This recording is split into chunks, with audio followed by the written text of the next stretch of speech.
Do Senhor Jesus, como é importante e edificante ouvir um testemunho como esse. E você que também tem tido experiências com Deus, você pode encorajar, edificar a igreja, testemunhando aqui, como a Neuda fez com tanta propriedade. E a Thelma comentou sobre o encontro translocal, que está acontecendo. Ontem à noite nós tivemos a primeira palavra do Imitian. O tema do encontro é Chamados para Ser Luz, um tema muito importante. E quando eu tinha cerca dos meus 18 anos, eu ouvi pela primeira vez Jorge Mitian ministrando essa palavra. E ela foi marcante para a minha vida. Ela marcou definitivamente, Deus usou como instrumento. Eu nunca mais fui o mesmo. Quando eu ouvi, ainda escrevi isso ontem para ele, falando quanto aquela palavra tinha sido marcante na minha vida, e eu quero te encorajar a assistir a palavra de ontem, a de agora de manhã, né, que acabou conflitando com o nosso horário. Amanhã à noite também teremos a continuação do encontro, estamos mandando o link. E como é bom quando a gente tem palavras de Deus para nos edificar e ser instrumento do Senhor para nos ajudar na caminhada. E hoje nós estamos dando continuidade à nossa série Autonomia, Independência ou Cristo. Vamos orar para que o Senhor nos oriente agora nesse tempo. Senhor, nós já fomos tão edificados através desse tempo de louvores, através da manifestação do Teu Espírito Santo entre nós, nos testemunhos, na oração. E agora nós estamos aqui rendidos a Ti, Senhor, através da Tua palavra. Nós queremos estar totalmente desarmados, atentos e tranquilos. Não queremos que nada nos distraia ou seja perturbação, porque a gente quer estar totalmente atentos ao que o Teu Espírito Santo tem a continuar a falar conosco, através da Tua palavra, porque nós temos no nosso coração o desejo de conhecer a Tua palavra, de conhecer o Senhor e de Te obedecer, Senhor. Essa é a nossa motivação como discípulos do Senhor Jesus. Fala conosco, em Teu nome te pedimos. Amém. Se você não assistiu à ministração do domingo anterior, eu quero te incentivar a você assistir, tanto você que está em casa, quanto aqui no presencial, a você assistir a palavra passada. E se porventura ela está sendo instrumento de Deus para a sua vida, é muito legal a gente enviar um link para alguém que precisa também dessa palavra. E nessa série Autonomia, Independência ou Cristo, nós, na semana passada, definimos aqui o que é autonomia. Não está passando aqui?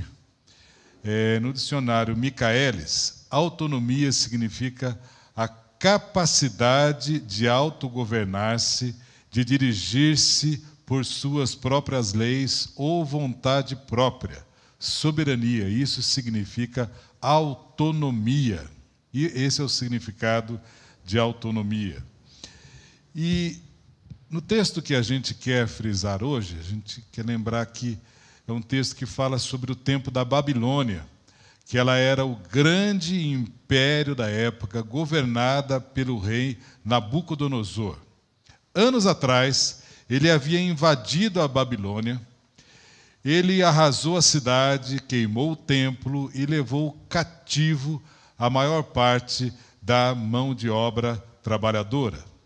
Levou também alguns adolescentes para serem formados na cultura babilônica.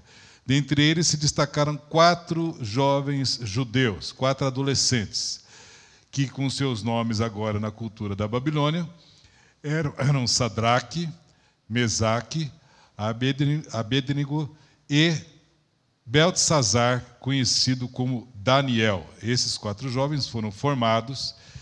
E no livro de Daniel, eu não sei quantos aqui já leram, né? Com certeza quem já tem aí uns 3 anos de vida cristã já leu várias vezes, mas no capítulo anterior, o rei já havia testemunhado uma tremenda ação de Deus.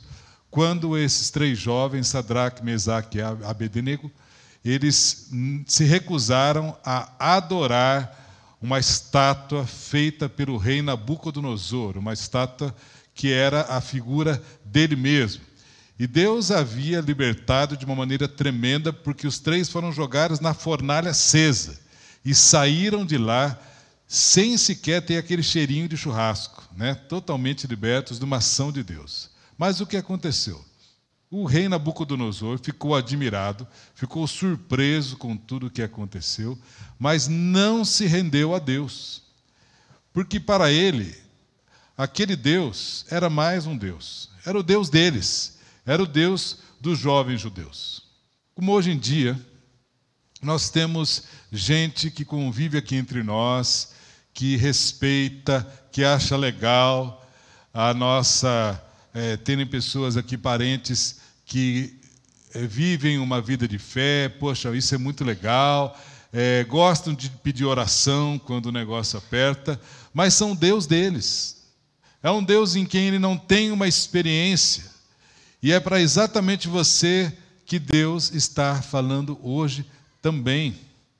Um Deus que quer ser o seu Deus e não o Deus dos outros. Não o Deus somente do seu familiar, dos seus amigos, mas ter uma experiência viva e transformadora com o Senhor Jesus. E os dias que Daniel estava vivendo não eram definitivamente dias fáceis. Eram dias difíceis, como nós estamos vivendo hoje.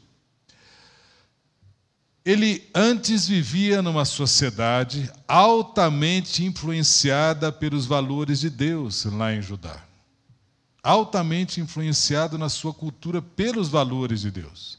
E agora, a sua nação havia sido destruída. Ele estava numa terra estranha, foi arrancado da sua casa, numa terra estranha, com língua estranha, com uma cultura estranha, com uma comida estranha, ou seja, em uma sociedade babilônica em que ele estava vivendo numa cultura com seus valores completamente opostos aos valores de Deus. Ele estava vivendo num local instável à sua fé, como nós estamos vivendo hoje. Você já deve ter percebido quanto essa sociedade é cada vez mais difícil para vivermos, uma sociedade instável à nossa fé. E na história da Babilônia, no contexto bíblico, ela representa a estruturação social, política, cultural e econômica do mal. Babilônia, na Bíblia, significa algo ruim, mal. Por exemplo, na volta de Jesus, fala lá em Apocalipse, no capítulo 18, versículo 2, diz que o anjo bradou como voz poderosa. Caiu a grande Babilônia. Ela se tornou habitação de demônios. É uma proclamação no Apocalipse, porque Babilônia significa esse sistema mundano que nós vivemos, em que o príncipe desse mundo, Satanás, governa. E ela vai cair na volta do Senhor Jesus. Em Apocalipse capítulo 18, versículos 3 a 5, diz assim, ainda sobre Babilônia: pois todas as nações beberam do vinho da fúria da sua prostituição. Os reis da terra se prostituíram com ela, à custa do seu luxo excessivo, os negociantes da terra se enriqueceram. Então ouvi outra voz do céu que dizia: saiam dela, vocês, povo meu, para que vocês não participem dos seus pecados, para que as pragas que vão cair sobre ela não os atinjam. Pois os pecados da Babilônia acumularam-se até o céu, e Deus se lembrou dos seus crimes. Presta atenção. Se houve essa palavra no Apocalipse, quando houver essa palavra no Apocalipse, porque é o tempo futuro, em que ele fala: saiam dela, povo meu. Se a Bíblia está mandando sair dela, é porque tem gente dentro. Esse é o grande problema, de estarmos numa Babilônia. Então, esse já é hoje o chamado de Deus, porque nós vivemos, teoricamente, numa Babilônia. Não podemos viver ausentes desse mundo, mas não podemos servir os seus deuses, nosso coração não pode estar lá. E a pandemia mostrou essa Babilônia cada vez mais Babilônia, num local instável totalmente à nossa fé. nessa sociedade que nós vivíamos anteriormente, era uma sociedade influenciada até alguns 20 anos atrás, mais ou menos, era uma sociedade ainda altamente influenciada pela cultura e os valores cristãos. Afinal, nós vivemos num país teoricamente cristão. Era influenciada os valores de família, de casamento, valores éticos, religião. Quando se falava de Deus, eu lembro de sempre que a gente ia falar de Jesus para alguém, de Deus para alguém, a pessoa tinha uma ideia do que se tratava. Claro que essa sociedade tinha muitos problemas, e era uma cultura religiosa, não necessariamente de Jesus, mas você tinha uma cultura cristã que influenciava esta sociedade. E houve uma grande mudança cultural, logicamente não só no Brasil, mas principalmente na cultura ocidental. E hoje a cultura que a gente vive é uma cultura altamente resistente aos valores da fé cristã. Hoje você chega para algumas pessoas e vai falar de Jesus e a pessoa não tem a menor ideia do que você está falando. E a pandemia acelerou esse processo. E hoje a nossa sociedade é altamente instável e tantas vezes antagônica aos valores cristãos, em casamento, em família, em valores da sexualidade, nos valores éticos. É só você ver o que acontece por aí, é só você abrir uma das mídias sociais. A fé está sempre questionada. Existe uma tensão para abafar cada vez mais o pensamento cristão.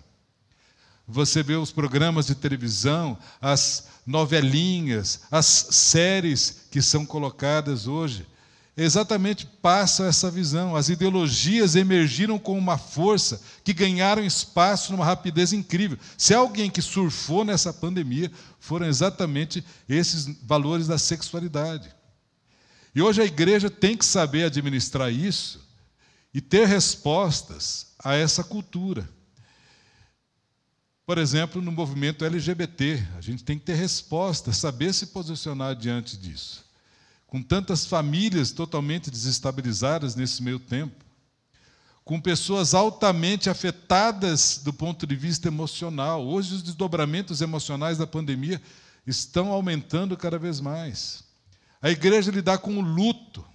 Aqui na comunidade, por pura misericórdia de Deus, não tivemos ninguém que veio a falecer da Covid, mas faleceram de outras coisas, e a gente tem que estar aberto ao luto. E vários aqui perderam seus familiares, entes queridos, e estão vivenciando luto, e nós, como igreja, devemos ser sensíveis a essas pessoas.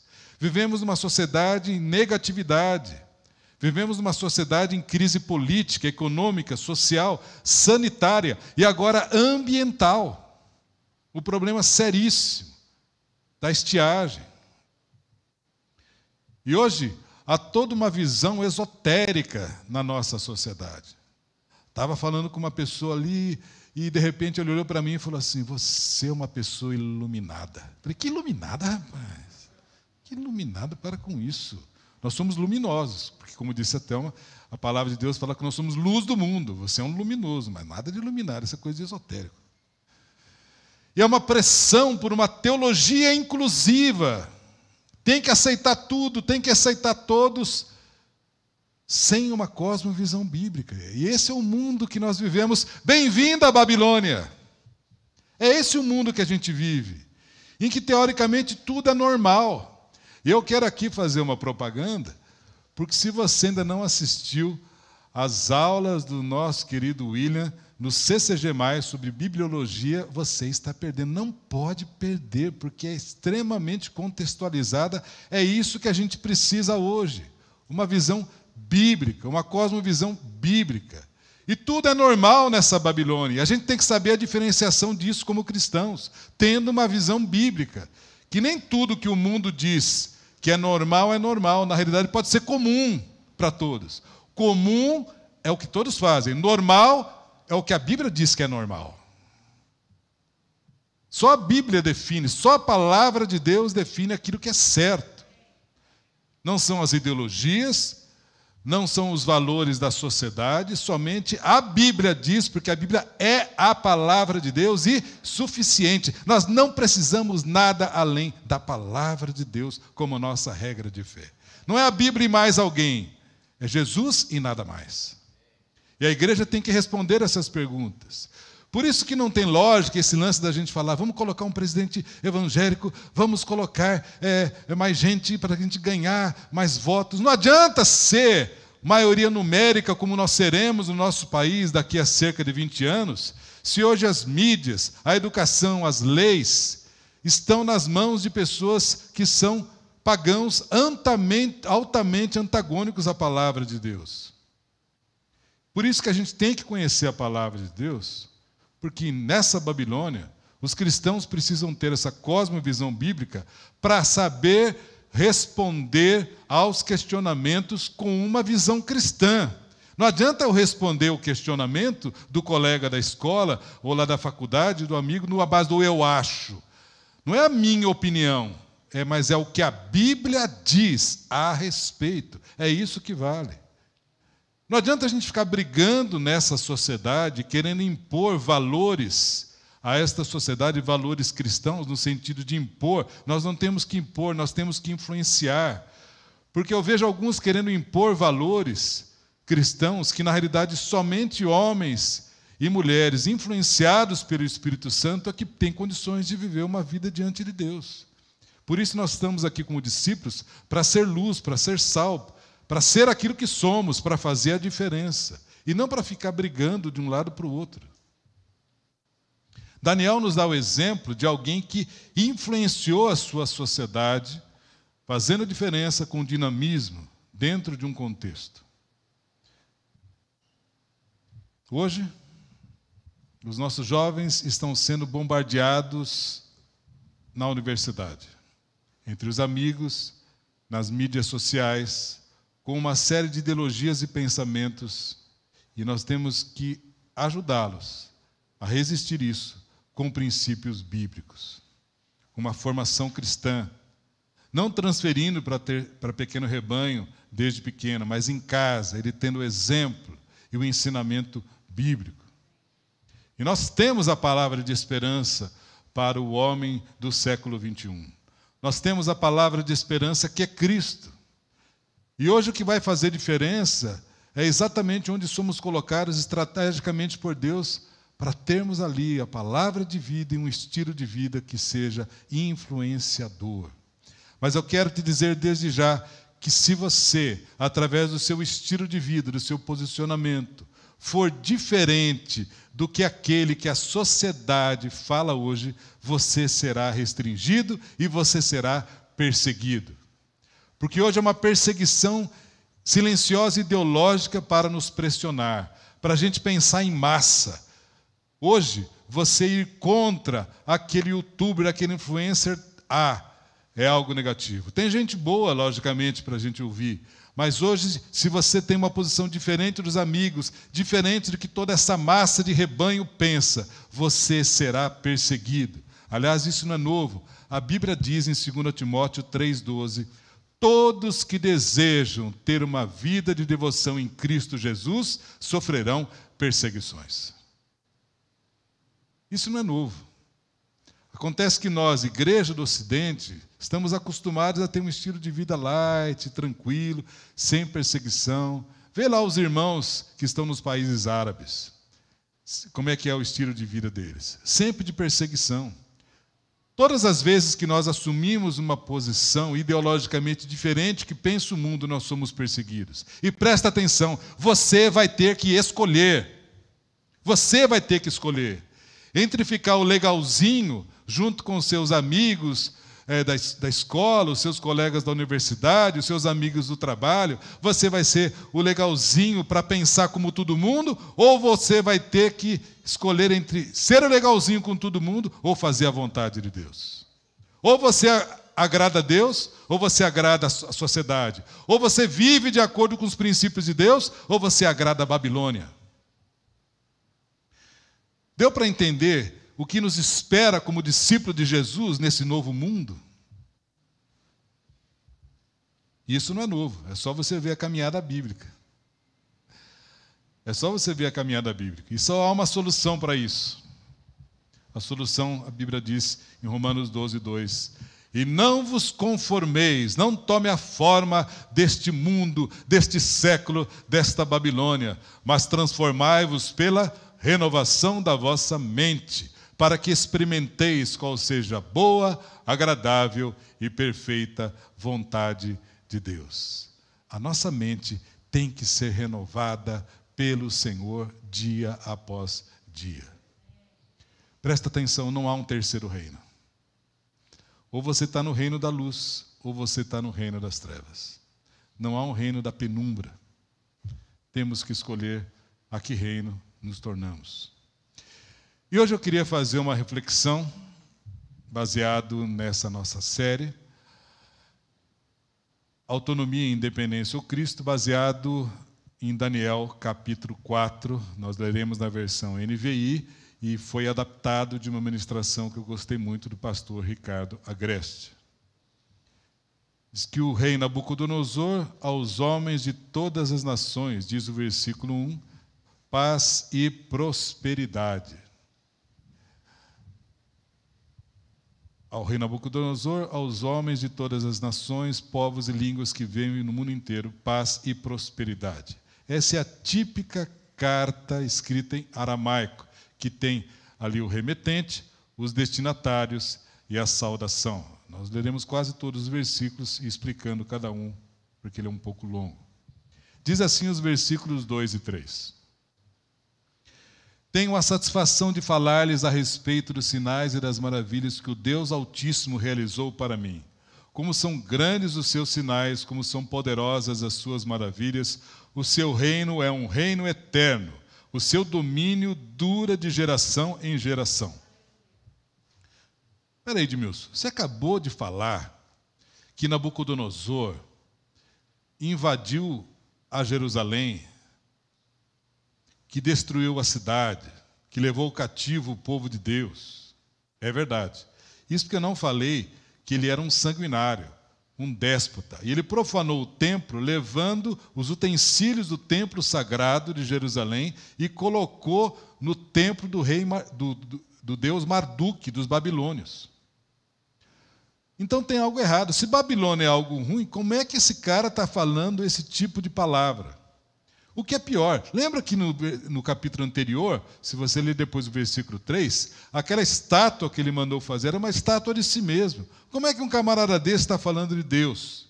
O que aconteceu nesse meio tempo? É o que nós veremos hoje. Continue conosco. Diz o versículo 4. Eu, Nabucodonosor, estava satisfeito e próspero em casa no meu palácio. Ele começa a contar a história. Para por aí. Presta atenção. Todas as vezes que você vê na Bíblia gente que está tranquila, na sua prosperidade, confiando em si mesmo, na autoconfiança, na independência, na autonomia, estava tudo bem, eu estava satisfeito, tranquilo em casa.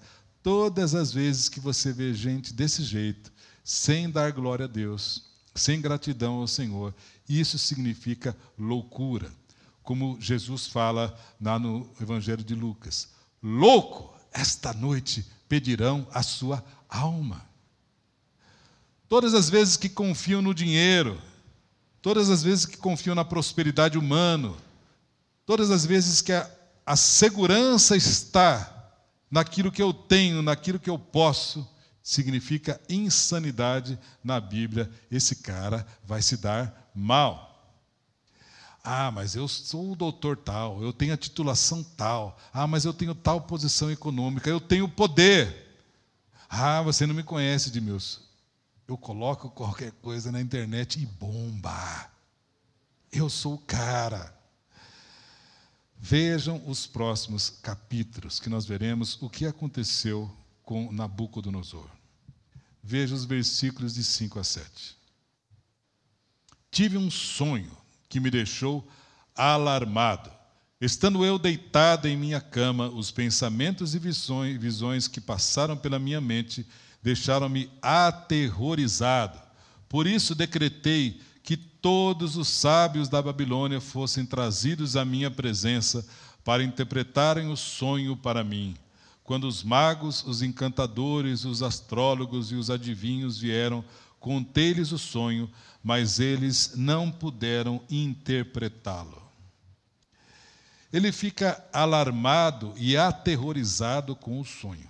Você já ficou alguma vez alarmado e aterrorizado com algum sonho? Eu já tive uns sonhos aí perrengue.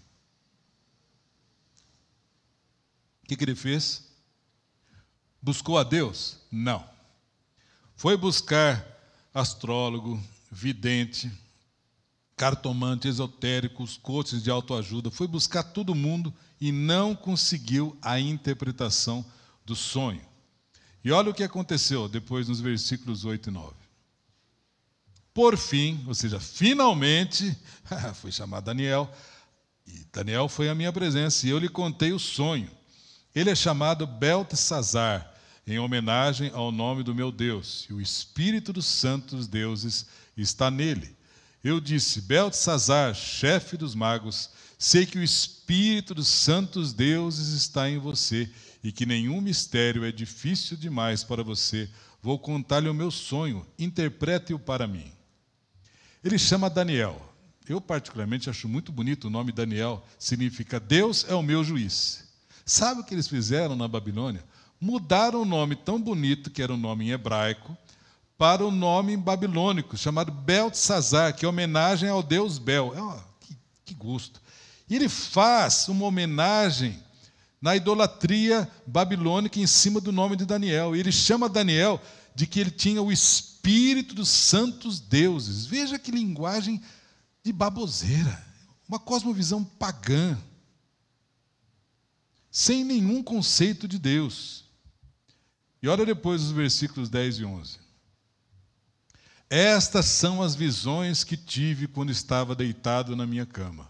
Olhei, e ali diante de mim estava uma árvore muito alta no meio da terra. A árvore cresceu tanto que a sua copa encostou no céu, era visível até os confins da terra. Essa era uma linguagem na época que se falava muito sobre árvores. Ele teve um sonho de uma grande árvore, e essa grande árvore alcançou a sua copa até o céu. Essa árvore, ela era esplendorosa, não precisava de ninguém, tocava os céus. Você já leu na Bíblia alguma coisa semelhante sobre Torre de Babel? Na sua autonomia, o homem chegar até os céus e tocar Deus. É a representação de um reino que pretende substituir o reino de Deus. Afinal, o homem é suficiente. Afinal, aí está a autonomia humana. Distante dos princípios de Deus, a árvore e o homem são os provedores da segurança, do alimento, de tudo aquilo que o homem precisa. Olha os versículos de 12 a 14. Tinha belas folhas, muitos frutos, e nela havia alimento para todos. Debaixo dela os animais do campo achavam abrigo, e as aves do céu viviam em seus galhos. Todas as criaturas se alimentavam da árvore. Nas visões que tive deitada em minha cama, olhei e vi diante de mim uma sentinela, um anjo que descia do céu, e ele gritou em alta voz: derrubem a árvore e cortem os seus galhos, arranquem as suas folhas e espalhem os seus frutos, fujam os animais de debaixo dela e as aves dos seus galhos. Quando a gente lê a Bíblia, tem que prestar muita atenção nos verbos. Olha o que ele está falando aqui. Derrubem, cortem, arranquem, espalhem. É a mesma expressão lá da Babilônia. Caiu, a grande Babilônia caiu. O império babilônico estava no seu auge. Era enorme, fantástico, um dos maiores impérios da história. Até que Deus chega, olha para aquele império e diz assim: basta, chega, acabou esse império no seu orgulho e na sua autonomia. Por acaso alguém sabe onde está o Império Babilônico hoje? Acabou. Assim outros impérios, os mongóis com Gengis Khan, Alexandre o Grande com os gregos, o Império Otomano, assim como o Império Francês com Napoleão, os nazistas com Hitler, impérios que homens e mulheres colocaram a sua confiança, mas quando Deus disse, chega, vieram abaixo. Acabou. Porque todo esse domínio da história não está na mão de homens, mas está nas mãos do Deus Todo-Poderoso. É aquele que pode todas as coisas, aquele que quando quer, não há ninguém que se oponha a Ele. Por isso, em Tiago, capítulo 4, versículo 6, diz que Deus resiste ao soberbo, mas concede graça aos humildes. Deus é o único capaz de exaltar o simples e humilhar o poderoso. E a graça dele é derramada sobre aquele que se humilha na sua mão. Hoje você está se humilhando nas mãos de Deus ou está se exaltando? Os versículos 15 e 16 diz assim: mas deixem o toco e suas raízes, presos como ferro e bronze. Fique ele no chão, em meio à relva do campo. Ele será molhado com o orvalho do céu, e com os animais comerá a grama da terra. A mente humana lhe será tirada, e ele será como um animal até que se passem 7 tempos. E aqui tem a disciplina de Deus sobre Nabucodonosor. Deus fala que ele vai virar um animal, mas Deus fala algo muito interessante. Mas deixa o toco e suas raízes. Por que Deus não arrancou totalmente? Sempre que há uma oportunidade de disciplina, Deus oferece a oportunidade da restauração pela sua maravilhosa graça. Havia rebelião no coração de Nabucodonosor, e todas as vezes que há rebelião, há disciplina e juízo de Deus, porque a Bíblia diz que Deus disciplina o filho a quem ama. Mas Deus sempre deixa espaço para a restauração quando há um arrependimento genuíno. Presta atenção hoje, você que está aqui assistindo no presencial, você que está em casa. Eu não sei como você está vivendo hoje, se você está vivendo debaixo da obediência de Deus, ou se você tem um estilo de vida que tem sido rebelião em relação ao Senhor. Quero dizer que Deus está falando com você hoje. Há tempo de arrependimento, há tempo de restauração, senão vem juízo de Deus, porque Ele nos ama. Mas esse juízo sempre abre espaço para uma restauração através da graça. Então, o tempo de arrependimento e restauração é hoje. Hoje é o tempo de restauração. Versículo 17 depois diz assim, presta atenção nesse versículo. A decisão é anunciada por sentinelas, os anjos declaram o veredito, para que todos os que vivem saibam que o Altíssimo domina sobre os reinos dos homens e dá quem quer e põe no poder o homem mais simples. Babilônia está sendo julgada. E esse versículo é o centro do livro. Se você quiser condensar o livro de Daniel, a sua mensagem, é exatamente essa frase.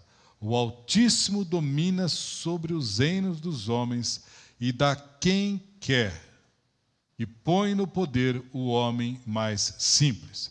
Presta atenção. O exemplo de Daniel é algo extremamente importante no livro, quando ele é liberto na cova dos leões, quando os 3 amigos são jogados na fornalha ardente. Tudo isso são lições tremendas no livro de Daniel, mas esse é o centro. O centro do livro de Daniel não é Daniel, mas Deus, que Ele domina sobre os reinos dos homens e dá a quem quer e põe no poder o homem mais simples. Deus governa acima de tudo e de todos. Presta atenção, esse texto está falando que Babilônia é tudo aquilo contrário a Deus. Babilônia é a independência, a autonomia do homem. E esse livro está mostrando que acima de toda autonomia humana, acima de todo principado, acima de toda potestade, acima de reinos, existe um Deus que governa sobre tudo, sobre todos, um Deus que é o Senhor da história, um Deus que não deixa para lá todas as coisas, em que tudo vai virar xepa no final. Não, há um Deus que governa, há um Deus que julga, há um Deus a quem todos nós prestaremos contas. Isso tem que nos levar a uma vida de temor diante de Deus hoje, a repelirmos todo tipo de autonomia humana e a nos centrarmos debaixo desse governo do nosso papai. Esse Deus tremendo é o nosso papai e nós somos seus filhos, por isso nós o seguimos espontaneamente. E o versículo 19 diz assim: então Daniel, também chamado Beltesazar, ficou estarrecido por algum tempo, e os seus pensamentos o deixaram aterrorizado. Então o rei disse: Beltesazar, não deixe que o sonho ou sua interpretação o assuste.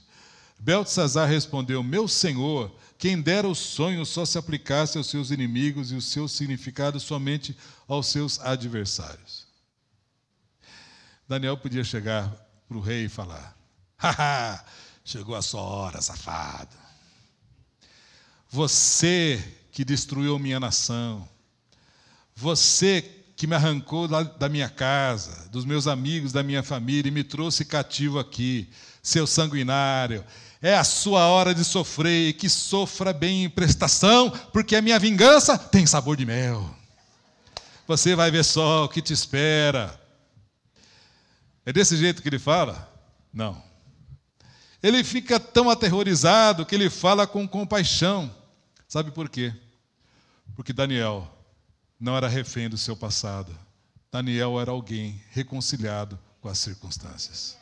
Entendia um governo de Deus, tinha um coração perdoador, ele era reconciliado com as circunstâncias. Porque antes de falar esse ou aquele, ele sabia que Deus governava sobre a sua vida. E diz o versículo 22, essa árvore, ó rei, és tu me tornaste grande, tu te tornaste grande e poderoso, pois a tua grandeza cresce até alcançar o céu, e o teu domínio se estende até os confins da terra. Depois o versículo 25, começa a pegar o negócio. Tu serás expulso do meio dos homens, e viverás com os animais selvagens. Comerás capim como os bois, te molharás como o orvalho do céu. Passarão 7 tempos. Eu gosto muito quando fala até que, é a condicionante. Admitas que o Altíssimo domina sobre os reinos dos homens e dá a quem quer. Interessante que ele fala, passarão 7 tempos. Aqui não especifica dentro do nosso tempo o que significa. 7 na Bíblia significa perfeição. Ou seja, passará o tempo necessário para Deus agir. É assim que Deus age. Deus sabe como tratar cada um de nós. Deus sabe como trabalhar em nosso coração. Deus sabe o tempo necessário para Ele agir, para que o nosso coração venha se quebrantar. Quanto tempo dura o tratamento de Deus para conosco, até que aprendamos a lição? Eu não sei se você está passando hoje por alguma disciplina, algum tratamento de Deus. Aprende logo a lição. A Bíblia está querendo mostrar aqui, você que acha que é fruto da sua habilidade, da sua expertise, você que acha que é uma pessoa intelectualmente fantástica, entenda que tudo que você tem é fruto da graça de Deus. E quem se esquece disso, vai para a arrogância, vai para a autonomia, para a soberba. E a Bíblia mostra que tudo isso são castelos humanos. Cuidado, olha o conselho de Daniel para o rei. Presta atenção no conselho de Daniel, todos nós. Portanto, ó rei, aceita o meu conselho. Presta atenção, rei. Renuncia os teus pecados e a tua maldade, pratica a justiça e tem compaixão dos necessitados. Talvez então continues a viver em paz. E é muito interessante porque a gente tem uma tendência a pensar em pecados, renunciar ao pecado como renunciar à atitude. Mas aqui tem algo além. Não era simplesmente renunciar uma maneira dele viver, mas uma maneira de ser. Ele está mandando o rei mudar a sua mentalidade. Uma mentalidade de autossuficiência, de independência, de autonomia, por uma mentalidade de dependência e governo de Deus. Aceita o meu conselho. Se o rei tivesse se arrependido, se o rei tivesse mudado a sua mentalidade, se o rei tivesse mudado a chave, as coisas não precisariam ser da maneira como foram. E, meus irmãos, quantas vezes Deus está falando conosco e nós não nos importamos? Quantas vezes Deus está falando conosco e nós estamos alheios? Afinal, você já está aqui, mas já está pensando no macarrão com frango do almoço. Você está aqui, mas já está pensando nas atividades de amanhã. E é mais uma pregação em que a gente está simplesmente com a mente refratária. Já está tudo colocado de maneira certinha. E a autonomia nos leva, esse pensamento, a não ouvir mais a Deus. Deus fala, mas a gente não escuta. Está refratário a tudo aquilo que é de Deus. Porque estamos focados somente em nós mesmos. Por isso, presta atenção. Depois de tantas palavras que Deus tem falado conosco, estamos nessa série de autonomia, em que isso acabou se aguçando ainda mais nessa pandemia. O que nós precisamos pensar é numa renúncia prática de mentalidade. Não basta mudarmos alguns pequenos atos, precisamos de uma mudança de mentalidade. Parar de focarmos em nós mesmos, porque isso é soberba, arrogância, é autonomia humana. E esse pecado nos leva à maldade. É uma mudança de mentalidade. A palavra de Daniel para o rei precisava o quê? Escutar, ponderar, reconhecer. Que é o que nós precisamos fazer hoje. Presta atenção. Você que está em casa. Vai ser mais uma palavra online. Será mais uma série. Meus irmãos, dias difíceis nos esperam. Se a gente não muda a nossa mentalidade, daqui a 15 dias a gente vai perguntar o que foi falado aqui e você não vai lembrar de mais nada. Falou de Deus. É fundamental a igreja nos dias de hoje escutar, ponderar, reconhecer o que Deus tem para nós nos próximos dias. Parar de focarmos a vida somente em nós mesmos. Precisamos discernir a voz de Deus das outras vozes. Nós não podemos ficar olhando somente para nós mesmos, porque numa atitude de autonomia, porque um discípulo de Jesus é chamado para fazer a diferença onde ele foi colocado. E a missão continua. E Jesus está voltando.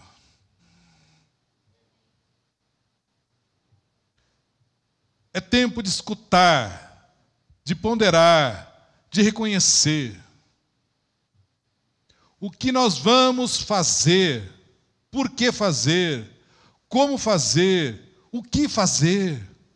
É isso que nós precisamos. Senão vamos continuar passando de domingo após domingo. E é isso que a gente tem procurado passar, de que igreja é mais do que assistir culto. Deus nos chama a uma missão, ainda temos algumas limitações, mas Deus nos chama a uma missão, aonde Ele nos coloca. Seja no presencial ou no online, virtual ou real. Não queira fazer essa diferença. Hoje é o mundo que a gente vive.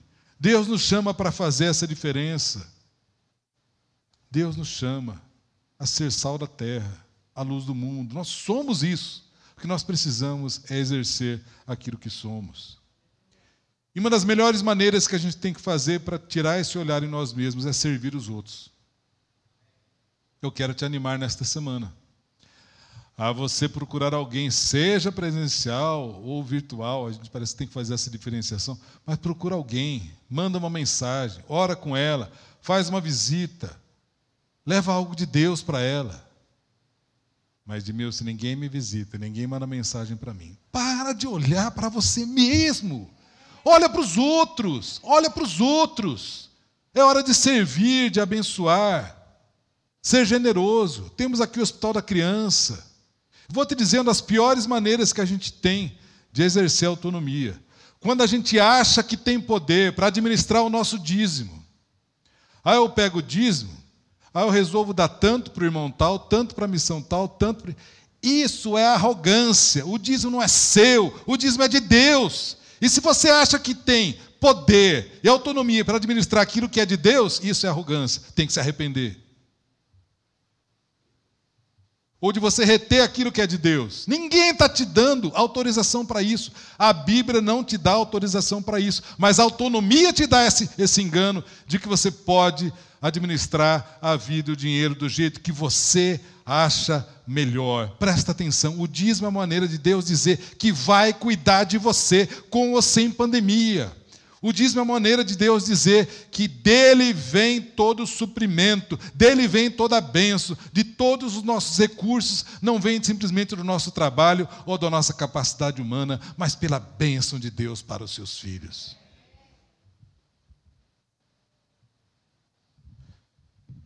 Depois dos versículos 28 a 30. Tudo isso aconteceu com o rei Nabucodonosor.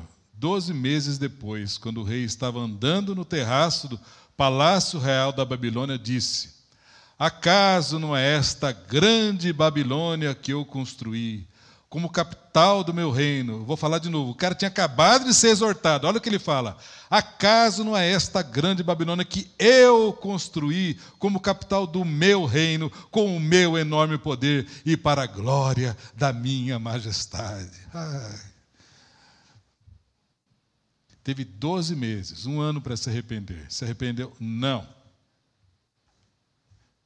Não se arrependeu, viveu como se nada estivesse acontecendo, resultado, juízo de Deus. Ele estava andando, vendo ali os jardins suspensos da Babilônia, que é considerado uma das 7 maiores maravilhas do mundo antigo. Era algo fenomenal. Eu construí isso aqui. Vendo as muralhas da Babilônia podiam passar 7 carruagens ao mesmo tempo, de tão largas. Eu construí isso aqui. Meu castelo, a minha majestade. Quantas pessoas hoje deveriam estar clamando pela misericórdia de Deus, mas estão passeando despropositadamente nos seus castelos da vida. E aí entra o juízo de Deus. Nabucodonosor acaba tendo as consequências, começa a viver, diz os versículos 31 a 33, como um louco, perdeu a sensatez, perdeu a humanidade, começa a viver como um animal, numa doença chamada zoantropia, em que a pessoa vive como um animal. Eu estou querendo dizer que a Bíblia diz que a soberba precede a ruína. Que as consequências do nosso estilo de vida, de autonomia, não ficam elas por elas. A gente colhe o que planta. De que o nosso estilo de vida trará consequências no casamento, na família, nas finanças, na sua vida espiritual, no testemunho da igreja, nas próximas gerações. As próximas gerações sofrerão um estilo de vida equivocado que se tem hoje. E foi o que aconteceu com Nabucodonosor. Encaminhando para o final, diz assim, versículo 34. Ao fim daquele período, eu, Nabucodonosor, levantei os olhos ao céu e percebi que o meu entendimento tinha voltado. Então louvei o Altíssimo, honrei e glorifiquei aquele que vive para sempre. O seu domínio é um domínio eterno, o seu reino dura de geração em geração. Ele teve que viver que nem um boi, que nem um animal, para reconhecer a Deus. E aqui ele volta à primeira pessoa. O seu entendimento volta. Quando? Quando ele se arrepende. Ele honrou o Senhor que vive para sempre. Ele precisava desse tempo de disciplina, ele precisava dessa loucura toda. Não, se o seu coração tivesse se inclinado a obedecer à exortação de Daniel. E agora, olha que interessante, ele não fala mais do meu reino, mas ao seu reino, reconhecendo a soberania e dependência de Deus. Ele não olha mais para si mesmo, ele olha para Deus. Presta atenção. Aonde nós direcionamos o nosso olhar, será o lugar onde vamos direcionar a nossa vida. A gente anda assim, eu olho para cá, vou para cá. Lógico que eu não olho para cá e vou para cá. Eu olho para cá e vou para cá. Aonde você direcionar seu olhar, é para onde você vai direcionar a sua vida. Se você olha para si mesmo, você vai levar a vida voltada para si mesmo. Se você olha para os outros, você vai olhar a vida, vai viver a vida olhando para os outros e direcionando para os outros. Se você olha para Deus, você vai direcionar a sua vida para Deus. Guarda esse versículo 35. Todos os povos da terra são como nada diante dele. Ele age como lhe agrada, com os exércitos dos céus e com os habitantes da terra. Ninguém é capaz de resistir à sua mão, nem de dizer-lhe, o que fizeste? Eu gosto muito de uma reflexão do pastor Charles Swindoll sobre esse texto. Ele diz que este versículo contém uma verdade que serve como âncora em um mundo insano. Quando a gente começa a ver esse versículo nesse prisma, a gente deixa todo tipo de autonomia. O contrário disso é desânimo, inquietação, frustração. Não podemos explicar por que Deus faz tudo o que Ele faz. As pessoas me fazem, como pastor, algumas perguntas, e eu me recuso a ter respostas prontas, como se fosse secretário da Santíssima Trindade. Tem quantas coisas que Deus faz que a gente não tem a menor ideia. A única coisa que a gente pode fazer é entender que Ele está no comando, que Ele está no controle, e eu confio no caráter dEle. Aí eu sigo em diante, sigo à frente. Quando eu aceito a soberania de Deus, as minhas preocupações diminuem. Quanto mais eu aceito o governo de Deus, eu entendo que eu preciso viver debaixo da sua vontade, em que eu não posso ser autônomo ou independente. E eu entendo que com isso eu preciso ser ensinável e pastoreável. E eu te pergunto hoje, você é ensinável? Você é pastoreável? Porque essa pandemia mostrou que a gente não tem absolutamente nenhum controle de nada. De nada. Hoje mostrou a Holanda, que já estava vivendo como se nada tivesse acontecendo. Tiveram que voltar aquelas regras que uns 6 meses atrás a gente tinha. Não temos controle de nada. E a esperança sempre existe. É outra coisa que a pandemia mostrou.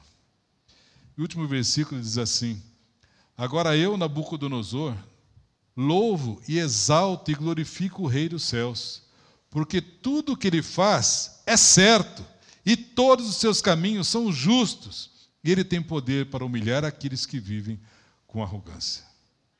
Nabucodonosor não terminou falando assim: ô Deus, foi mal, hein? O Senhor pegou pesado comigo. Pegou pesado, eu não merecia, não precisava ser tão forte assim. Não. Ele termina reconhecendo a grandeza de Deus e que tudo que Deus faz é certo. Você tem essa convicção hoje? De que tudo que Deus faz é certo? Amém? Mesmo quando você é contrariado? Você tem essa convicção? E termina a história com Nabucodonosor dando toda a glória a ele, se sujeitando, renunciando todo tipo de autonomia e vivendo debaixo das mãos de Deus. Esse Deus não era mais o Deus dos outros, era o Deus que ele teve a experiência. E aqui vem uma palavra para a gente. Principalmente você que tem pessoas familiares, pessoas que ama, que ainda não se converteram ao Senhor. Entenda que a gente nunca deve desistir da conversão de alguém. Lógico que Deus não viola o coração de ninguém, mas até um homem prepotente, soberbo, sanguinário, como Nabucodonosor foi alcançado. Todos podem ser alcançados pelo poder de Deus. Não desista de orar pelas pessoas que você ama. Não desista da conversão. Ah, não tem mais jeito. Deus dá um jeito. Mas, logicamente, a decisão é pessoal. Isso deve nos levar a mais ousadia na evangelização e na oração. E o Deus, que é o Deus da disciplina, é o Deus da graça e misericórdia. Eu quero terminar jogando para você 2 perguntas para você pensar em casa, para você analisar. A primeira delas: quais tensões você encontra em seu ambiente de trabalho e de relacionamentos, por estar inserido em uma cultura contrária aos princípios e valores da palavra de Deus? Com certeza você tem tensões. Escola, trabalho, amigos, faculdade. E a pergunta é: nessas tensões, como você tem planejado estruturar sua agenda de devoção a Deus de modo a suportar as tensões decorrentes dessa cultura? Ou seja, para enfrentar essa Babilônia, só com uma vida de devoção a Deus, só buscando a Deus, só se aprofundando na palavra. É o único jeito da gente viver. Ou a gente faz de conta que, em vez de estar vivendo na Babilônia, estamos vivendo no céu.